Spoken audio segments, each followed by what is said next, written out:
유나의 달림 톡톡 시작합니다.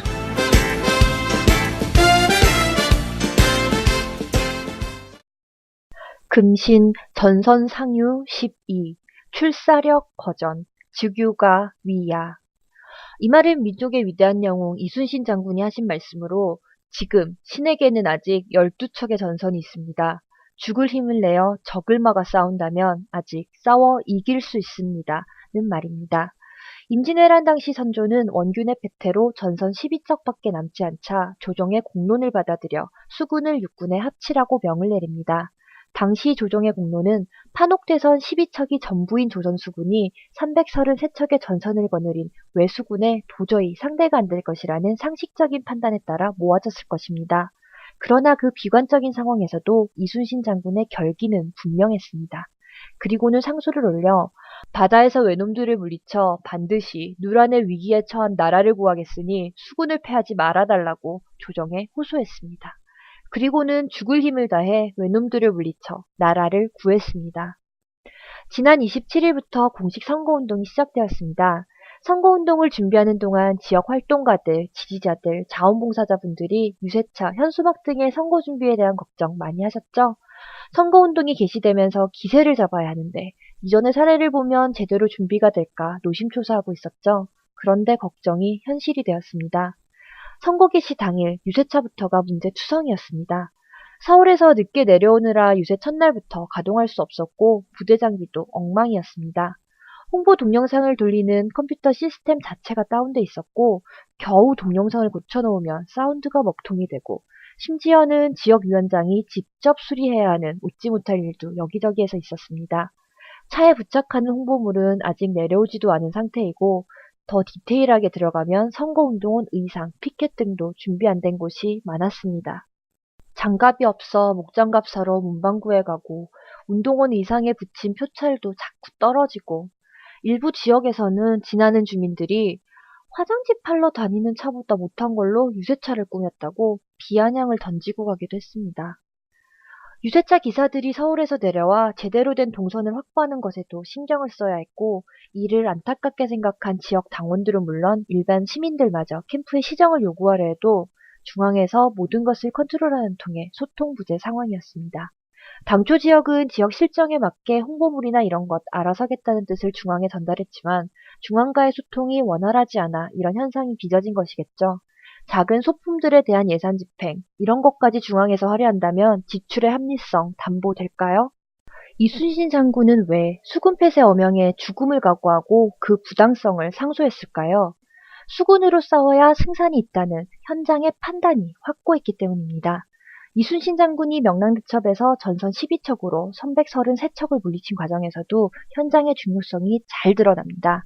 우선 격정지를 물살이 센 울돌목으로 정했고 강강술래의 기원이 된 현지의 주민들 도움까지 모두 전술 전략에 접목함은 물론 치열한 사정 정보 및 첩보 수집 등으로 현장에 밀착한 것이 결정적 승인이었던 것입니다. 또 한 가지 중요한 현수막 문제를 지적하지 않을 수 없습니다. 현수막, 정책 홍보 리플릿 등은 현장에서 주민들에게 가까이 다가가는 가장 효율적인 수단입니다. 신라의 석학 최치원 선생이 경문 한 장으로 반란을 제압한 고사에서도 알 수 있는데요.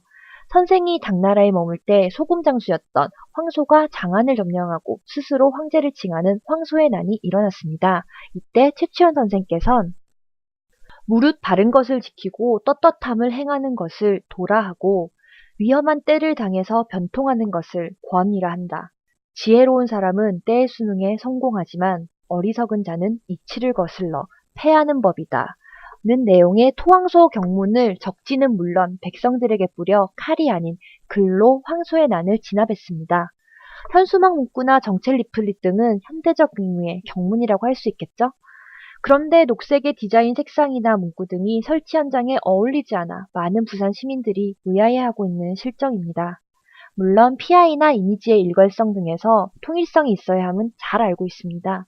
그러나 디테일에서는 지역 실정이 반드시 들어가야 합니다.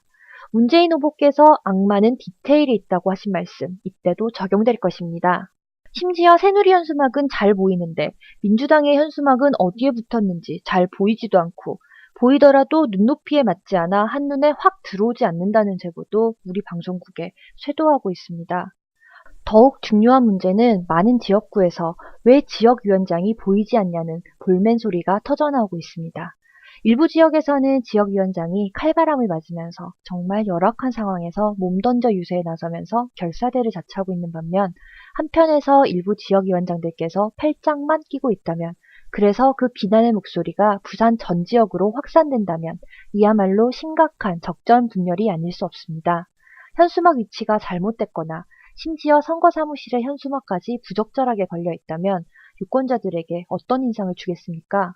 자체 취재 결과 몇몇 지역구에서만 현수막이 제대로 걸려 있었습니다. 민주당은 전부터 선거 초반에 항상 뭔가 부족하다는 인식을 주었습니다.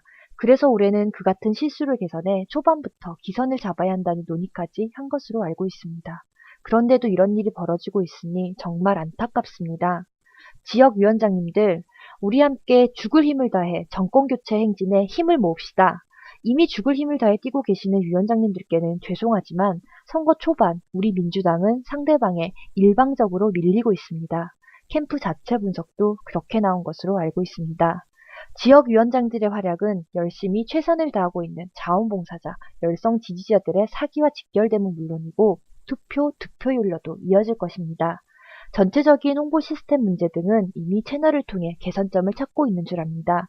그러나 아직 신에게는 12척의 전선이 있습니다는 이순신 장군의 결기를 본받아 비록 열악한 상황에 있다 하더라도 나름대로 온 힘을 던져줄 것을 우리의 지지자들이 바라고 있다는 점 잊지 말아주셨으면 합니다.